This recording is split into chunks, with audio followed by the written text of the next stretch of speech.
అన్నదాతల అభ్యున్నతే ధ్యేయంగా కూటమి సర్కార్ పనిచేస్తుంది. ₹4 సబ్సిడీని ప్రకటించి మామిడి రైతులకు దన్నుగా నిలిచి చిత్తశుద్ధిని నిరూపించుకుంది. రైతన్నల సమస్యలను పరిష్కరించేందుకు పటిష్ట చర్యలు చేపట్టింది.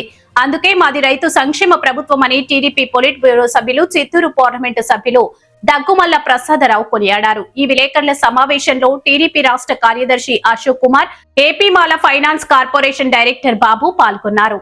ప్రతి సంవత్సరం ఎప్పుడైతే ఈ షార్టేజ్ వచ్చినప్పుడు సమస్య వస్తుందో దీనికోసమని ఐసీఏఆర్ ఉంది కదా, దాని నుంచి ఒక నిపుణుల కమిటీ కూడా వేయడం జరిగింది. స్టడీ చేయండి, దీన్ని ఎట్లా ఎప్పుడైతే కష్టం వచ్చిందో దాన్ని ఎలా మీట్ అవ్వచ్చు, ఎవ్రీ టైం మనం ఇట్లా సమస్య వచ్చినప్పుడు ఎలా సపోర్ట్ చేద్దాం, కాబట్టి పర్మనెంట్ సొల్యూషన్ చేద్దామని స్టడీ చేసి రిపోర్ట్ ఇవ్వమని కమిటీ చేస్తారు. ఆ రిపోర్ట్ వచ్చిన తర్వాత సమస్యలు జరుగుతాయి.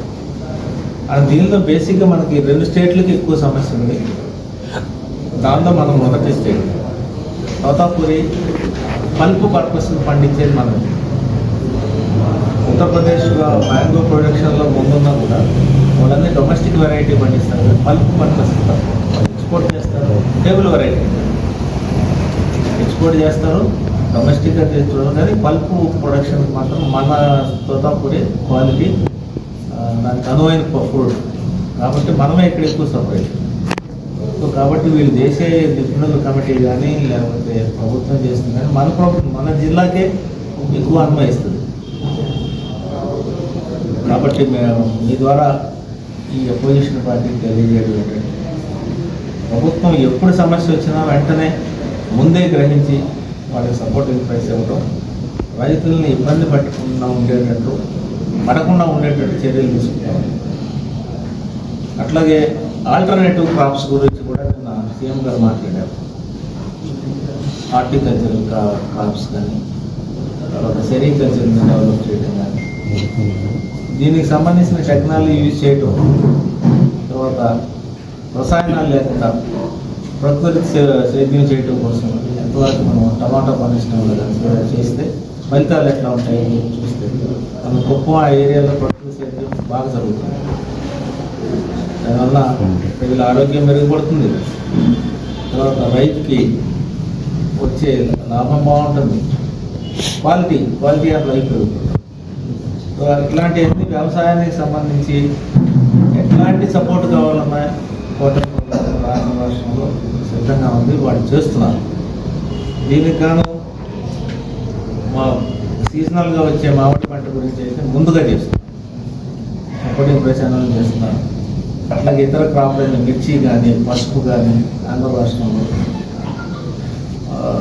ఇతర మిల్లెట్స్ కానీ ఎక్కడ ప్రాబ్లం వచ్చినా వెంటనే ప్రభుత్వం ముందు వచ్చేసి వాళ్ళకి రైతులకు కావాల్సిన కంఫర్ట్ ఇస్తున్నారు. అయితే వీళ్ళు రాలేదు అనేది మాత్రం అసంబద్ధం. అది బహుశా వాళ్ళని ప్రశ్నించాలి, ఎందుకు ఇట్లా చేస్తున్నారు, లేదా అంతకుముందు వచ్చినప్పుడు ఏమన్నా హిస్టరీలో చరిత్రలో ఏమైనా ఉందా, ఇట్లాంటివి ముందుకు వచ్చి చేసింది లేదు, మరి ఇప్పుడు ఎందుకు ఇట్లా చేస్తున్నారు అనేది మనమే వాళ్ళని ప్రశ్నించాలి. సో మీరు కూడా మీ ద్వారా వాళ్ళకి తెలియజేయడం ఏంటంటే, మామిడి రైతులకి అన్ని విధాలైన సపోర్ట్ చేయడానికి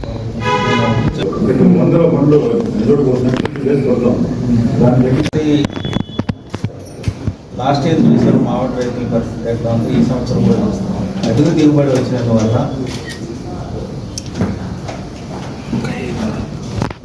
సప్లై ఎక్కువ అవడం వల్ల రేట్లు పడిపోవడం జరిగింది, గిట్టుబాటు ధర రాలేదు. అయితే దానికి ప్రభుత్వం వెంటనే స్పందించి ప్రతి కేజీకి ₹4 వీళ్ళకి సపోర్టింగ్ ప్రైస్ ఇవ్వడం జరిగింది. లాస్ట్ టైము వెంటనే అది అందరి అకౌంట్లో క్రియేట్ చేయడం ఈసారి మనం ప్రామిస్ చేసాం. దీనిలో సర్క్యులర్ రావడం 20వ తారీఖు వచ్చింది. దానికి చాలామంది 20 నుంచే ఇస్తారనుకుంటాను, కాదు. నిన్న కలెక్టర్ గారితో మాట్లాడడం జరిగింది, సీఎం గారితో కూడా డిస్కషన్ అయింది. అది 1st నుంచి ఇస్తారు, జూన్ 1st నుంచి. సర్క్యులర్ 20 ఉన్నా కూడా 1st నుంచి డౌట్స్ నిన్న ముందు ఎక్స్ప్రెస్ చేస్తారు. అయితే సప్లై చేశారు, మొత్తానికి ₹4 సపోర్ట్ ప్రైస్. అయితే ఈ మధ్యకాలంలో వైఎస్ఆర్ పార్టీ వాళ్ళు గిట్టుబాటు ధర రావట్లేదు, రైతులకు అన్యాయం జరుగుతుందని చెప్పి మనం ఇక్కడ ప్రొసెషన్ దగ్గర చూసాం. గిట్టుబాటు ధర అనేది ఎంత గిట్టుబాటు ధర? ఇప్పుడు ఫ్యాక్టరీ వాళ్ళు ఇస్తుంది ప్లస్ 4 రూపాయలు కలిపితే మనకి 10 రూపాయలు 11 రూపాయలు అవుతుంది. గవర్నమెంట్ తీసుకుంది ఎక్కడ, చర్య తీసుకుంది ఎక్కడ? ఇవన్నీ చూస్తూ కూడా మన పత్రికల్లో వస్తున్నాయి, తర్వాత సర్కులర్లు వస్తున్నాయి, అందరికీ ప్రచారం జరిగింది. అయినా కూడా గవర్నమెంట్ ఏం చేయట్లేదు. గవర్నమెంట్ నుంచి గిట్టుబాటు రావట్లేదు, ఉద్యమాలు చేస్తున్నారు, అయ్యే రిపోర్ట్ కూడా చేస్తున్నారు. మీరు వాళ్ళు ఎందుకని క్వశ్చన్ చేయట్లేదు? ఇచ్చారు కదా 4 రూపాయలు, ఎందుకని మీరు ఇంకా ఏది ఎటు సైడ్ నుంచి చేస్తున్నాం కానీ మేము వాళ్ళు చేసే ఉద్యమం వాళ్ళు చేస్తున్నారు, ఇది గిట్టుబాటు రావట్లేదు, లేకపోతే రైతులు ఇది ఇదే తప్పితే మనం ఇక్కడ చేస్తున్నాము వాళ్ళకి నష్టం రాకుండా. అప్పుడు ఇట్లాంటి క్లిష్టమైన పరిస్థితుల్లో లాభం రాకపోతే నష్టమైతే రాకుండా జరుగుతుంది కదా. ఎప్పుడైతే అంతకుముందు సంవత్సరాల్లో చూసాం మనం, ఎప్పుడైతే పంట తక్కువ ఉందో